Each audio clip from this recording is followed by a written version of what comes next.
Why should I have to give up everything I worked for to be with this guy? We're not. Hey everyone, what's going on? Welcome to episode 139 of the podcast. YouTube people, podcast people, what's going on? Got a pretty chill show for you. I'm pretty lamped out. We talked about social issues, economic issues, employment. Of course, I gave a list to the best of my ability, broke down different types of employment here in Japan. I finally got to that 80/50 problem article that you sent me, and also the Quora questions. I tried my best to accommodate it, but I do my best. But it was really, really, really good. I think there are some nuggets you can get from there, some information I didn't know my first few years in Japan that I think will be beneficial for you, or just general information to know about that. I wish I knew before I came here. Before we get started, hit the like button, hit the subscribe button, hit all the buttons as always. Leave a comment, tell me something, give me some love, just let me know what you think about the podcast, good, bad, indifferent, and yeah, let me know. But besides that, go ahead, enjoy. Yo, what's going on, everyone? What is happening? We are back in the house for episode 139 of the podcast. Really happy to be with you guys. We got some heat in store for you guys. Hopefully it's heat. Hopefully it's all right. Hopefully it's lukewarm, at least a little bit. YouTube, audio people, wherever you're listening, wherever you're catching this, looking forward to this.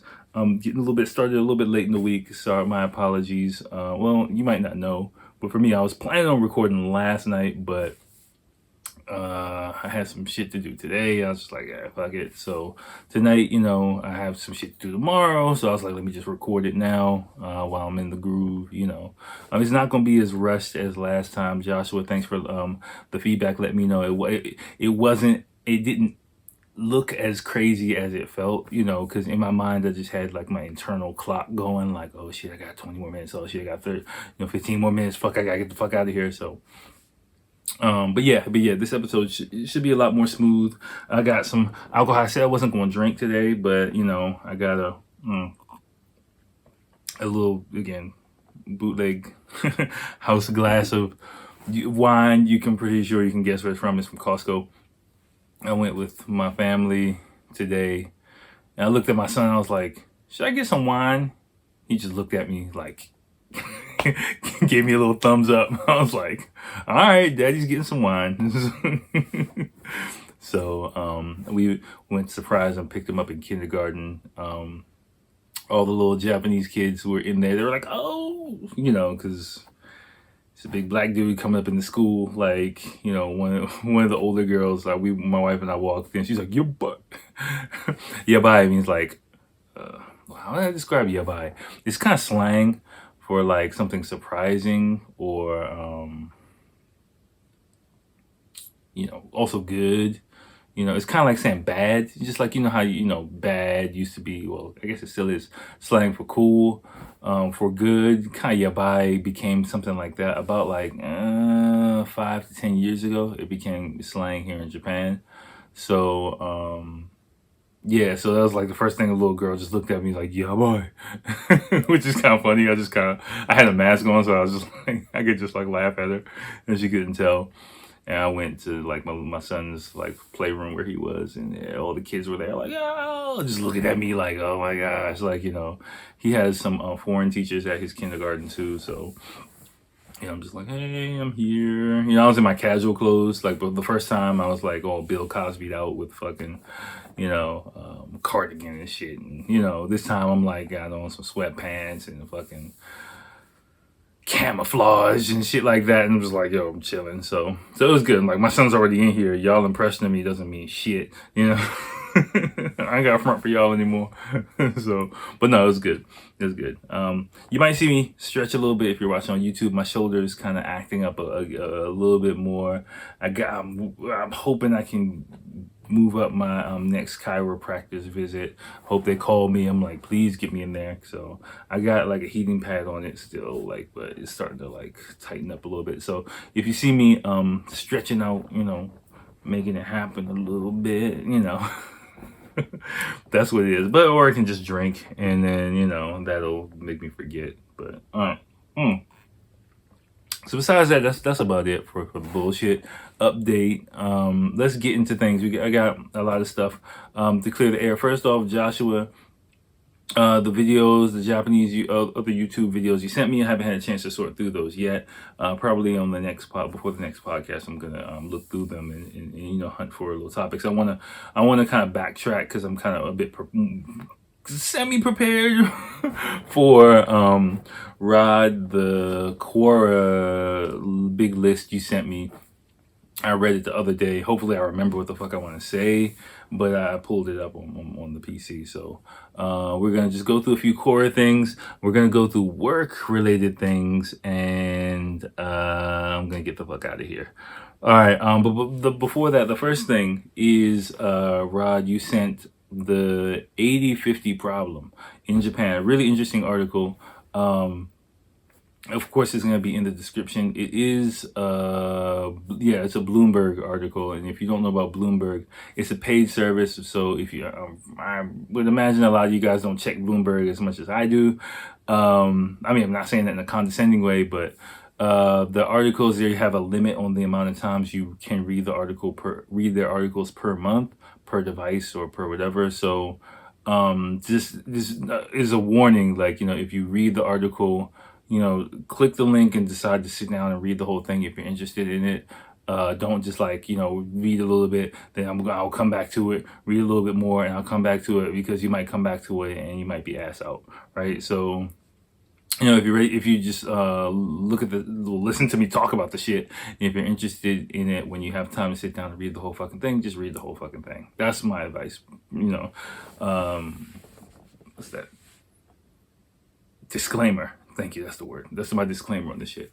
So I'm going to go to that first. So the 80/50 problem, which I didn't know about until Rod actually sent me this, is I've talked about hikikomori a bit. There is a hikikomori documentary that pops up on my timeline every now and then. But this shit's just kind of depressing. So I just kind of I don't really watch it. I don't really talk about it so much. But the issue of hikikomori is something that's going to become a bigger issue here in Japan. But this issue, the 80/50 issue, is quite interesting because it's something I knew would be coming down the pipeline, but I didn't really know it was as big of an issue as it is, which is basically, if you don't know what hikikomori are, I'll break it down for you. Hikikomori is pretty much shut-ins, and people who don't have a job, don't have any income, don't leave the house, and they just stay home all day, mainly internet, manga, anime, things like that. And they're basically just insulated literally in their room for years. The thing is, though, they're not homeless. They're many times supported by their parents. So they get their food, they get, their money, whatever, from their parents, and they just don't have a job. And there are some stories of hikikomori in this article. Now, the 80/50, which I had to Google as well, because I don't think it wasn't really stated directly in the article, but or maybe I just missed that part or section, because I read pretty much the whole thing, but I did skip one or two paragraphs. But the 80 comes from, hikikomori have aged up. So the 80 is if their parents are 80 and the hikikomori are 50. So, in the past, like my image as well, if a hikikomori is in their 20s and 30s. But, those people who became hikikomori in, let's say the 90s, they've aged up now. And, they're 50 years old and their parents are elderly and maybe about to pass on soon, or, not able to really take care of them, or retired or whatever. And it's becoming an issue here in Japan, because they're like, shit, well, what the fuck am I going to do? My parents can't take care of me forever. And, the economy, especially now with COVID, it is what it is. So it's becoming a pretty, it's going to be, I really anticipate it's going to be a serious issue that plagues this country.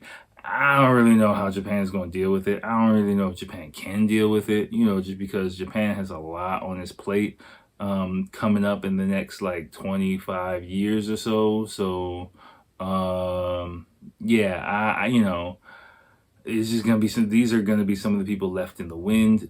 The author of the article drew parallels between this random attack that happened, a knife attack that happened last year or 2 years ago, I believe, like in near an area I used to actually teach at. But one of my former students, I had to message him, make sure everything was okay. Everything was cool, of course, but yeah, it was. So I don't really know how directly I can draw parallels between hikikomori and random attacks. I can kind of see it happening, because sometimes Japanese people frustration kind of bubbles up in strange ways in Japan. So you never know. There could be some crazy ass, fucking people doing weird shit more and more here in the future. Mm. But again, that's for me personally, that compared with crime that happens in the states, like I'm fine with that. I'll just raise my son to be street smart. Like, I'm itching to get him on his street smarts training. When he hits like elementary school, starts going out on his own.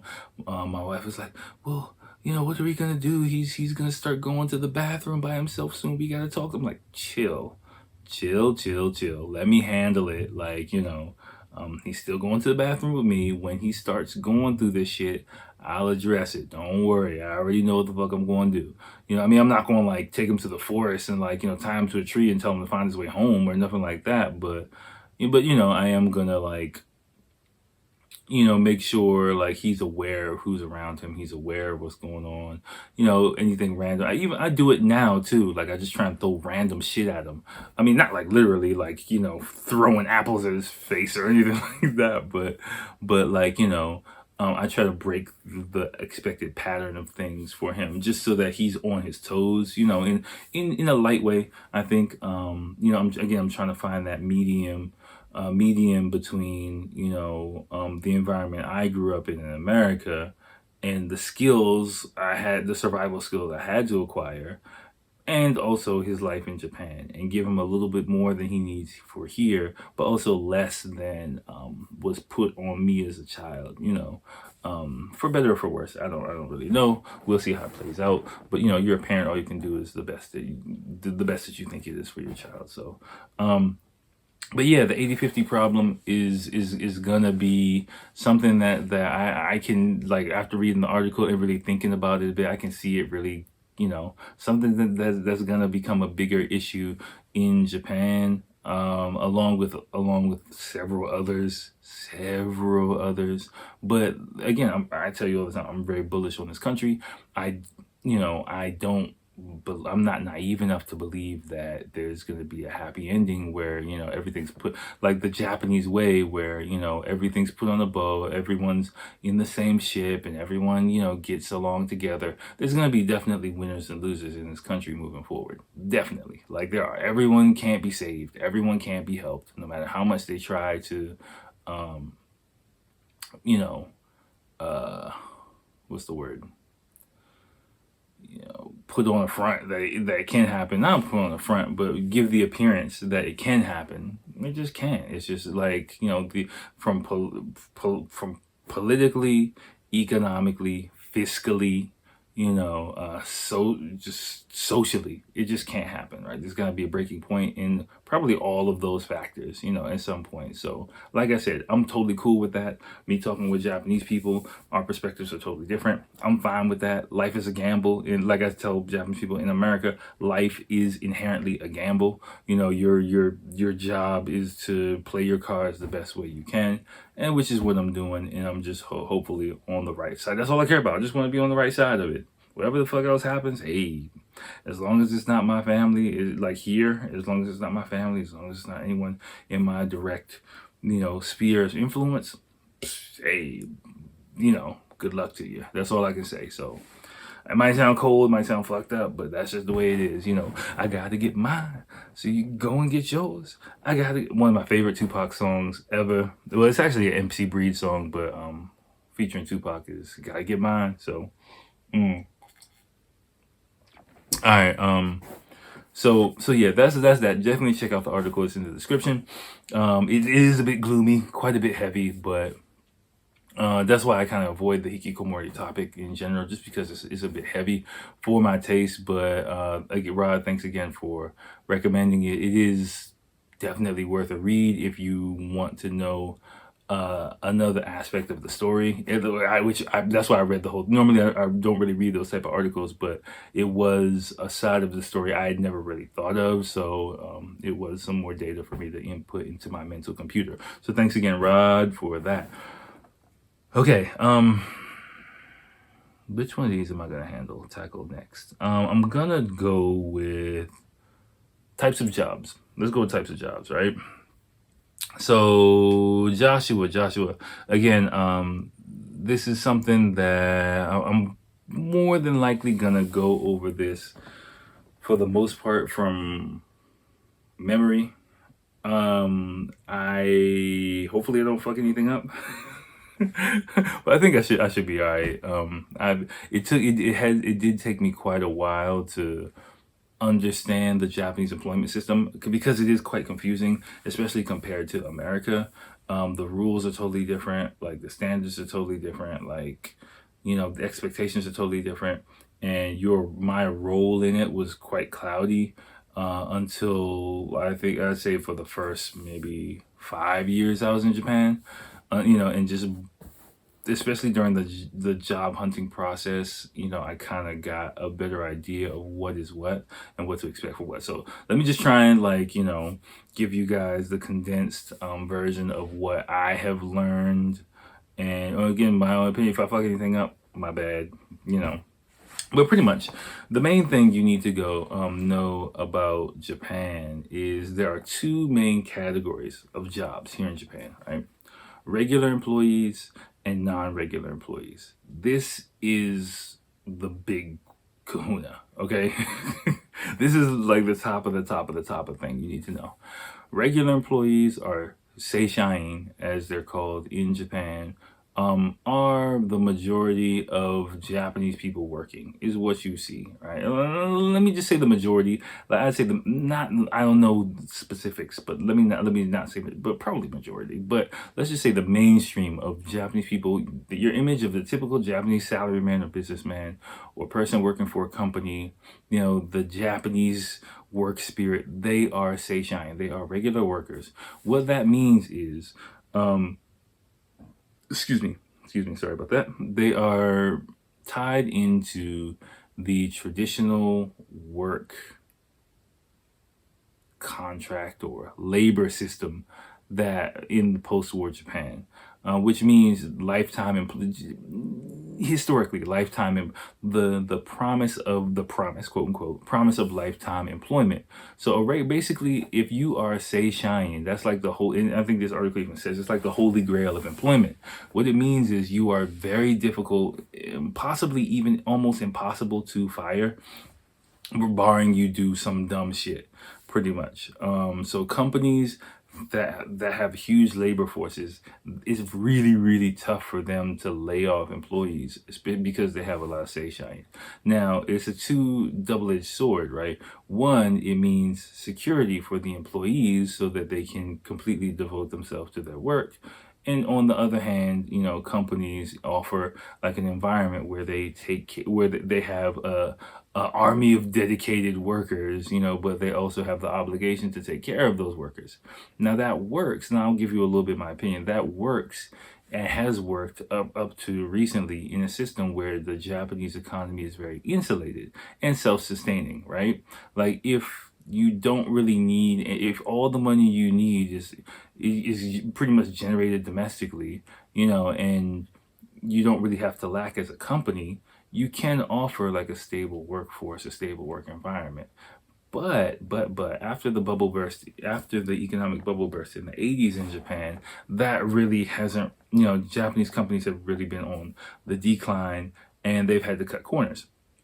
And cut by cutting corners, what I mean is, the amount of pay, some of the shit that I've heard, and my impression of what Seishain kind of for a larger company might mean, of course, access to health, of course, health insurance, bonuses. Bonuses are biannual bonuses are a standard kind of thing in Japan. So pretty much, I want to say up to maybe 30% of an employee's salary is given in the form of bonuses, right? So summer bonus and winter bonus twice a year. I think summer maybe like, I want to say June, and December is the other one. A certain percentage of their salary, the standard I think is like 30-some%, is given in the form of a bonus, right? So of course, in the Western thinking, you think bonus is your salary plus extra, like a stockbroker or whatever the fuck. But here it's actually kind of included in your salary. It's thought of as part of your salary, but in recent years that, so I mean, you can get like, twice a year, in US dollars, $5, $10, $15,000, depending on your job, check, just like, okay, boom, here you go. Thanks for being a good employee. And even though it technically is part of your salary, that is kind of a psychological motivator, which I've heard, to kind of keep employees working hard, basically. Now, in exchange for that, of course, you're working your ass off, basically, again, working maybe, generally speaking, 10 to 12 hour days is kind of standard here in Japan. It's not uncommon for people to work until midnight, last train, depending on their company, depending on their industry, but that is not completely out of the ordinary. Some of that overtime, if you are, say, Shine, again, the rules, company, things like that, could possibly be unpaid or be limited very much. Like it's called service zangyo, or service meaning like free service. So service overtime, pretty much. It's not like you're getting an hour to paid an hour and a half as soon as like 5 o'clock hits, like it is in the West. Because you are, say, Shine, you're guaranteed that salary. You're also kind of locked in and really limited to what you can do and what you can get. But again, you have that security, and it also means that getting a mortgage, renting an apartment, things like that. Generally, like landlords or banks and things like that, general Japanese bank would hesitate to lend or give a mortgage to someone who's not, say, Shine, because you're not really guaranteed to a job. Pretty much, you can be fired at any time. But if you are, say, Shine, they have the image like, okay, this person has a stable job. We understand what their income level is. They can, calculate out 25 years and know that this person is going to have this, at least have this same job for 25 years. That's kind of the way things work here. So generally speaking, like, you have to jump through a hell of a lot more hoops to get a mortgage here to buy a house. If you're not, say, Cheyenne, than if you are, right? Even me, like all of the apartments that my wife and I have rented have been in her name, not in my name, because none of my jobs have been, I've never been, say, Cheyenne. If you're coming here as an English teacher, you're not going to be, say, Cheyenne. This is not going to, I'll just tell you, you are not going to have, and if you do get a job where you are, say, Cheyenne, you have hit the fucking jackpot. If you are a regular employee, I wouldn't even ask for it, like, to be honest with you, because it's just something not expected in my industry at all.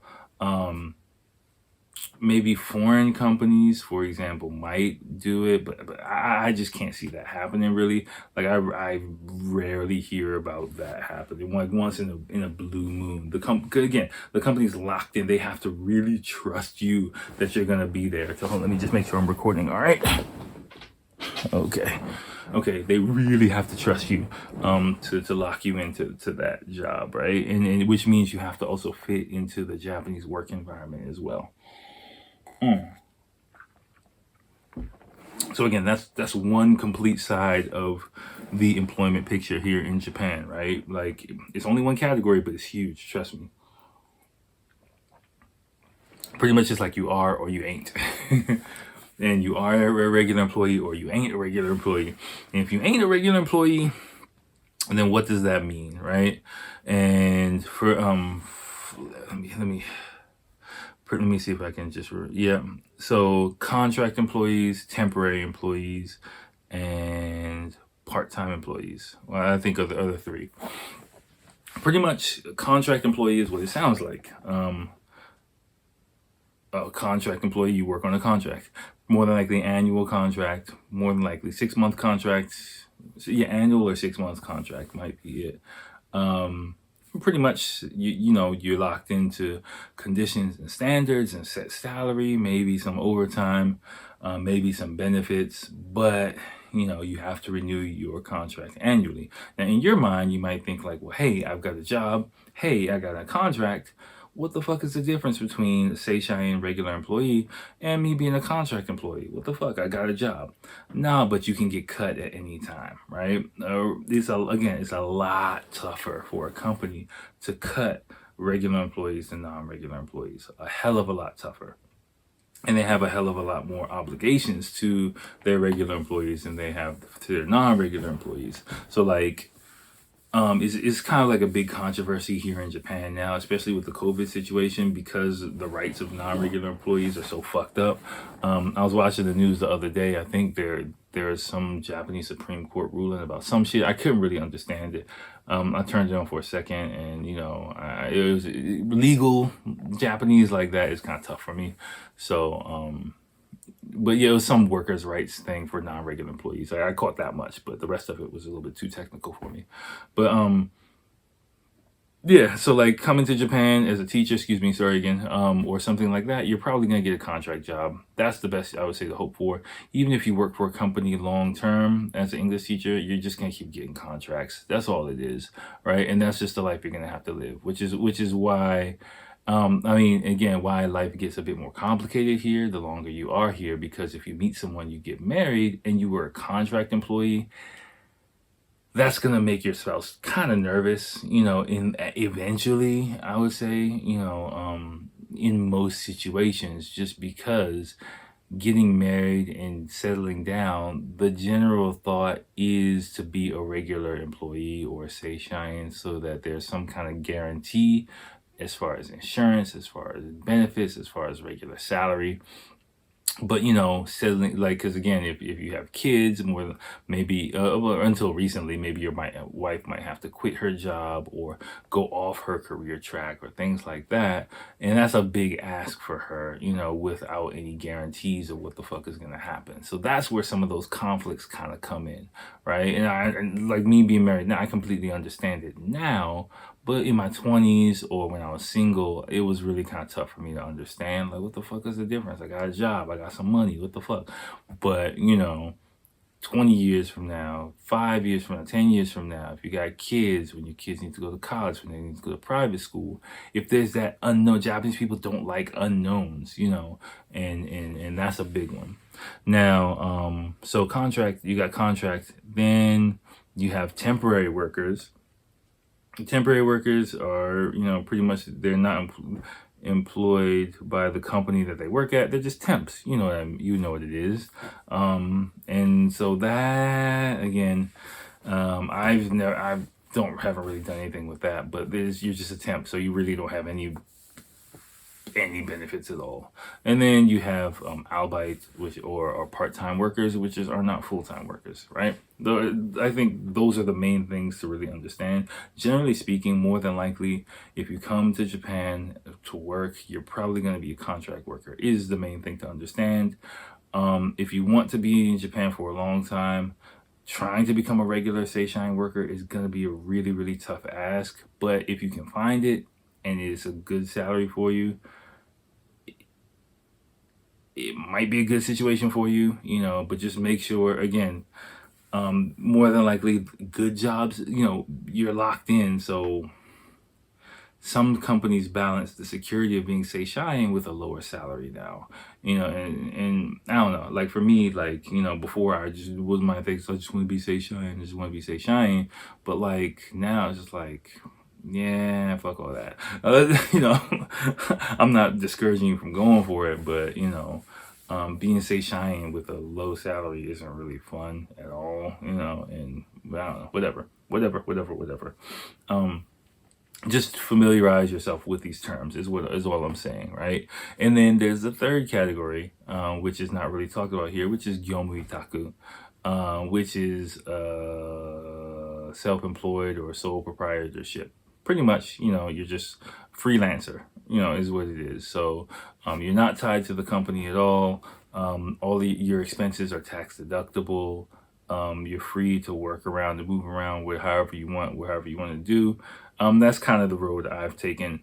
Again, just doing that to do it is not advisable at all. I would say it's not advisable for the long term at all. I would say, but again, I'm doing it in my case, doing it for a reason, to build a business and things like that. I basically cut all of my responsibilities and ties besides what I need to do to generate income and put all my energy on building a business. Like that's what I've been doing for the past way too long, but inching my way towards, where I want to go. But if you want stability in Japan, more than likely coming here, contract is the majority of people get, and so from that base, you got to work your way. Coming into Japan, okay, sorry about that. Yeah, coming into Japan, I'm kind of hesitating to give too much information or advice on this topic because I also don't want to pigeonhole people, so I'll just leave this topic there. Regular, non-regular, self-employed, pretty much are the three main paths to go. Starting your own company is a whole different topic. Though you have a sole proprietorship and you have a kabushiki gaisha, which I might have talked about before. I have a kabushiki gaisha, which is a hell of a lot of work, trust me, and you need some Japanese with it. Sole proprietorship is just like one page to start up. It doesn't get you as much respect in these streets, but it does have its benefits. I would say if you do want to start a business or do something like that, and you are gyomu itaku, again, listen when you start your job, what type of contract you have. Okay, it's very important, and read up on it and study it. If you are gyomu itaku, for example, you can do whatever the fuck you want beyond your job. So just go in, if you are gyomu itaku starting and you do have a business or something you want to do, just go ahead to it. I would say you don't really need to start any other external entity off the break, because all of the income you would generate from your other business can be included in your gyomu itaku business. Like taxes, as far as taxes go, like say Shine Jobs, for example, Joshua, just going back to, I just remembered what we talked about online. I know for example, my old company, Nova, when I worked for Nova, they did all of our taxes, like everything, right? If you were, I think, a full-time employee, they did everything, and you really, I forgot how it worked. It was a long time ago, but pretty much all I did once a year, they said, okay, here's your tax form, just sign it. And they took care of everything. They filed everything. You didn't have to do shit. You didn't get a return, but you didn't really have to do anything. They deducted, I think, they deducted my city taxes from my paycheck. They did everything. Other jobs after that, it was a completely different story. I got my pay stub, kind of like my W-2, and I had to go to the tax office and file it, which is fucking crazy. I had to file everything on my own. Now I'm used to it. I'm comfortable with it because I've been doing it for fucking damn 16 years. But it is a lot more work on your part, if you are for example, maybe a contract or temporary or gyomu itaku independent contractor. So just be aware of that, read up on it. But again, if you are a gyomu itaku independent contractor, save your receipts, save anything work related, study up on the shit. And the tax returns are kind of nice, if you play your cards right. So, okay. That's about that for that. All right. Let me get to this last topic, and then we'll get up out of here. Ooh, okay. Hot. Shit, I got this Zinfandel, and I got some heat tech on under this, so it's supposed to be really cold tomorrow, chilly tomorrow, so but between the wine and these layers, I'm feeling kind of toasty. But all right, anyway. So Rod, a while ago, you sent me more Quora feedback about Japanese women. I read through it before. This is going to be a little bit choppy. Sorry, you guys. It's a lot of information. I don't really have a link to it, but don't worry about it, Rod. It's just a lot of different things, but there were a few. It was kind of tough for me to follow some of the comments because sometimes it read like it was a man, sometimes it read like it was a woman.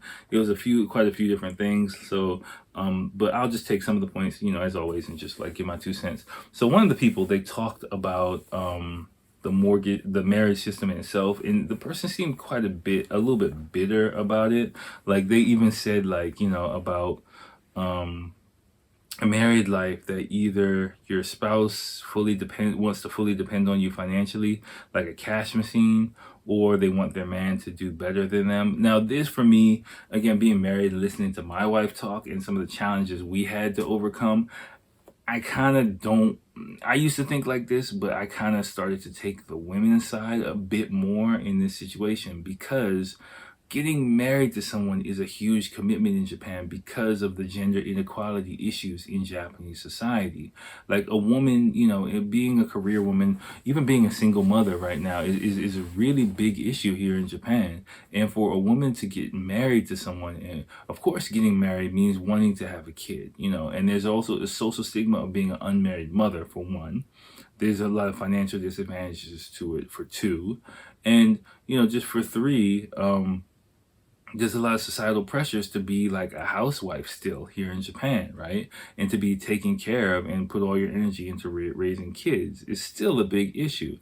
So, of course, women kind of have the desire for stability. That's just like a natural thing, I think, in all women all across the board. But it becomes much more of a necessity here because it's so much more of a challenge for a woman. Even if a woman is married to a guy, she's still probably gonna have to work in most situations, which might sound crazy now, but 30 years ago, that wasn't the case. That wasn't necessarily the case. So, more and more women are working here. In my opinion, it's not that they want to work, it's that the economic power of the salaryman, of the regular employees, is decreasing more and more and more due to a lot of macroeconomic factors, which I'm not going to get into right now. And I'm not saying like women should stay at home or anything like that. I'm saying that a woman wants to work, she should have the option to it. But what I'm saying is, in a society that is, for lack of a better word, built on such gender inequality, it fucking sucks that women are put in the situation where they have to make what feels like life or death decisions on getting married, right? And which is one of the reasons why a lot of women aren't getting married. If you go back to Deciphering Japan, it's like, I don't want to get married. For one, lack of suitable partners. It's not like so much suitable partners, it's more like, why should I have to give up everything I worked for to be with this guy when nothing's guaranteed, and be subservient to this guy? Like, that's kind of the choice that women feel like they have to make in a lot of different situations. So of course, yes, she wants to know, like, if I'm going, put my life in your hands, do you have the fucking money? Can you do it? Which is also why, marrying a guy who's a non-regular employee feels like a big gamble for a lot of women. I'm not gonna lie, I got married quite young. In your 20s, in your early to mid 20s, you're just in love and things like that. But after you get married, like, those realities start to hit home, which is one thing I had to realize too for the woman. Like, I tell some of my other employees, like, being the foreign boyfriend is a lot different than being the foreign husband. And that changes like overnight. The expectations change overnight, so. And a lot of times I feel like Japanese women don't really have Japan's a very much right here, right now kind of society. Foresight or things outside, you heard me say this, things outside of your everyday life don't really register as much to Japanese people. So, you can be the same person, same job, same whatever before you get married, as a boyfriend, as a fiance. The second you're the husband, it's like, oh shit, I got expectations. Wait, hold up, we need to do this. How are we gonna do this? How are we gonna do it? Pops up a lot of times. I've seen it myself, other people. it just happens naturally. It's like it clicks in, like, oh fuck, what are we gonna do? Like, kind of thing.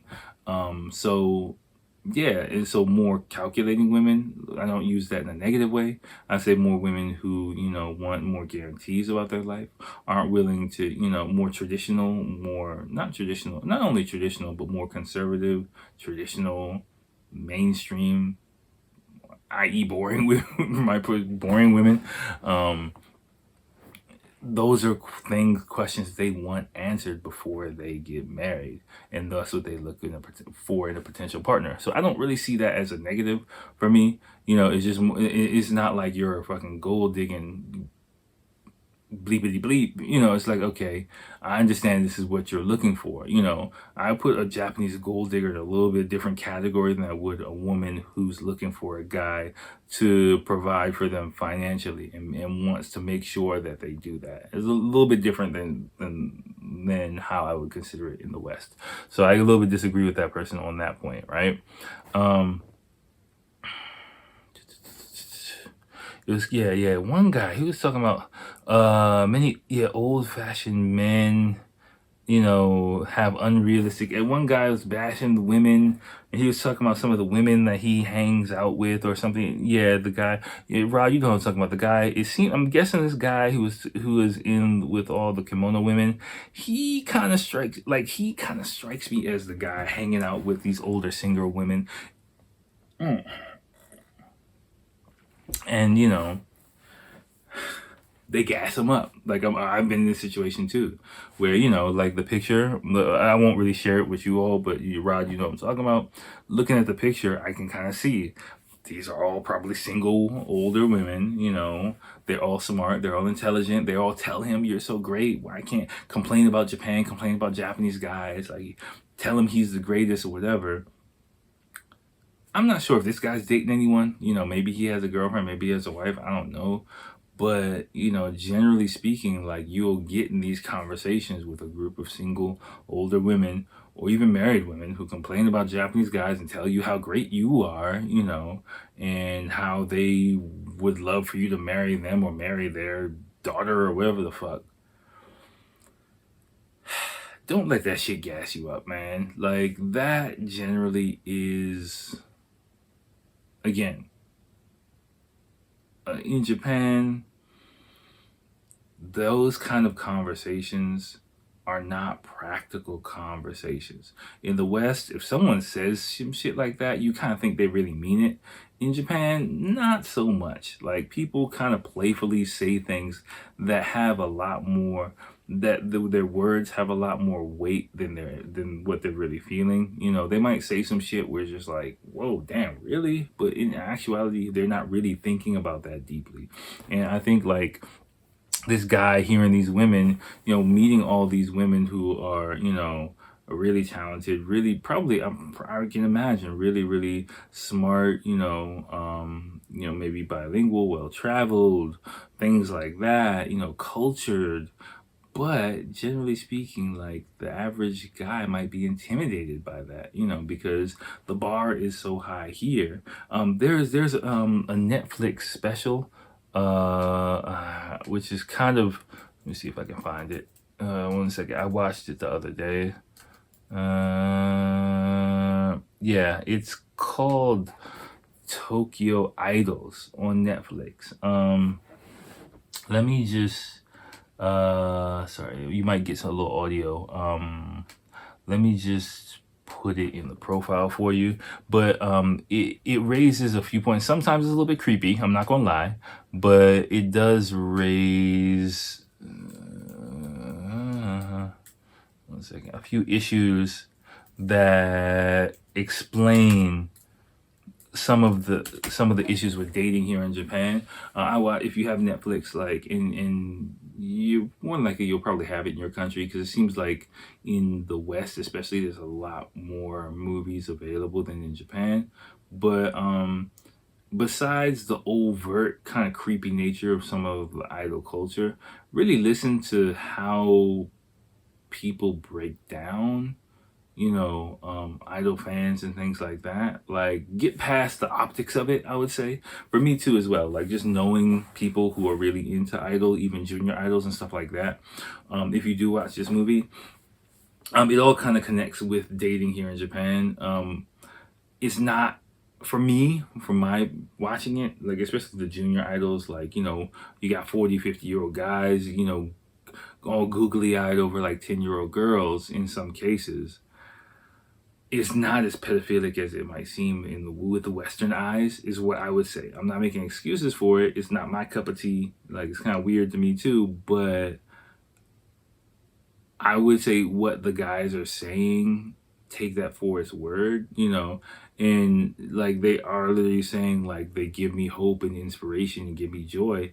That's what the fuck they're feeling. Like, they're not really like, for the most part, ogling these girls, like, like they're really like ogling, I think. But they are really like,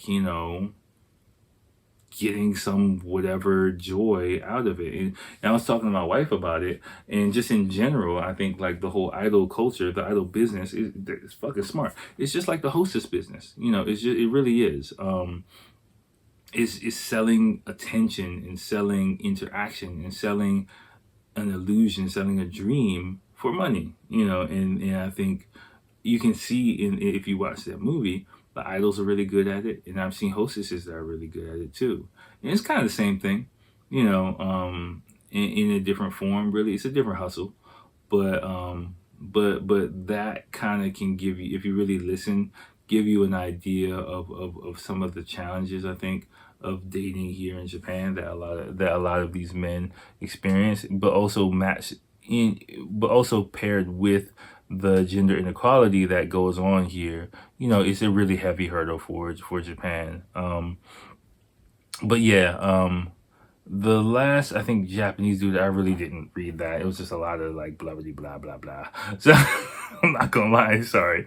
I mean, women, yeah, generally women do have like a tough hand at it, but I don't know the answer. I don't think anyone knows the answer, really. And these are, again, one of the things that Japan's gonna, that the chickens are gonna come home to roost. I forgot. Well, I'm saying all these fucked up sayings. I don't even remember, but it's gonna come back on this country in some form or another. And I'm like a Matrix kind of guy. I believe in the equilibrium, the balance of the system. Or Star Wars, I guess the Force balances itself out. So I don't think it's the end of Japanese society or anything like that. I do think, like, things will become overextended and then they'll snap back. My son's generation, I don't know what's gonna happen. I just gotta teach him these player skills, teach him how to get this bread, chase that paper, don't chase these women. I'm playing, but I'm serious, but yeah, those kind of things, like I said, I know, like, this country is entering this phase of transition into what is going to be, as it loses its status in the world, on the world stage, and the pond is going to shrink quite a bit, so we just got to get our spot. That's all. And for everyone, I think in Japan, like, coming into just wrapping these things up, dating thing, and sorry I didn't go too deep into it, Rod.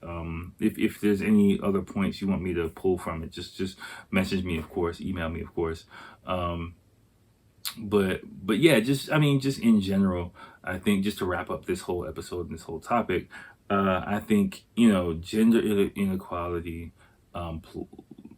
heads in the lowering of the status of the man in Japan, plus hikikomori, a lot of social issues, things like that, are causing some interesting things to really happen in the society. And the clear veneer of Japanese culture is going to get kind of stripped away a bit in these coming years and decades, and it's going to be interesting to watch. I'm not gonna lie. I mean, again, I got my popcorn ready. This is one of the things, like, it's not my issue, like, I'm here still trying to find my place. So it's not really for me to interject myself into these type of situations. Really, I just got like, damn, like it's like, you know, just watching.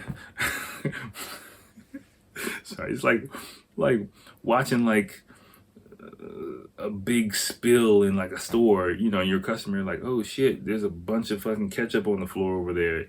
Somebody gotta clean that up.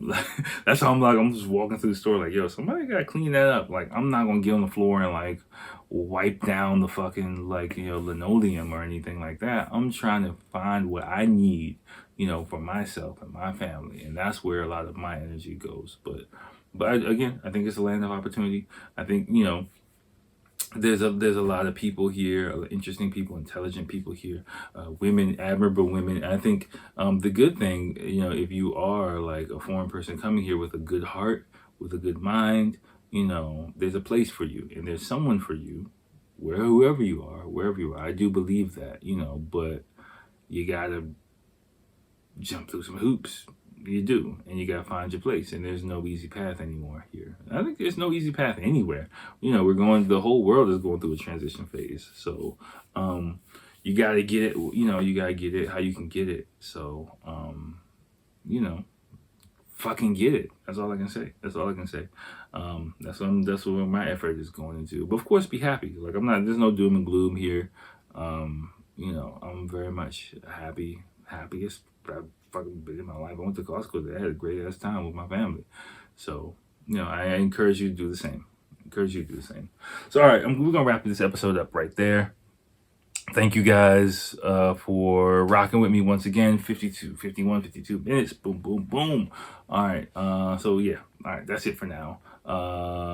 Joshua, next time I'm going to look through your shit. I'm going to come up with some more shit. I want to do another review of something. So hopefully I'll find some type of review, a review playlist to get popping. I like Deciphering Japan. So I want to look for some more shit to review. So I'll come up with something. I'll think of something. So all right, y'all. Holler at you next time. Oh, and message me at questionsforakil@gmail.com. Hit me up. I'm always there. All right, y'all. Peace.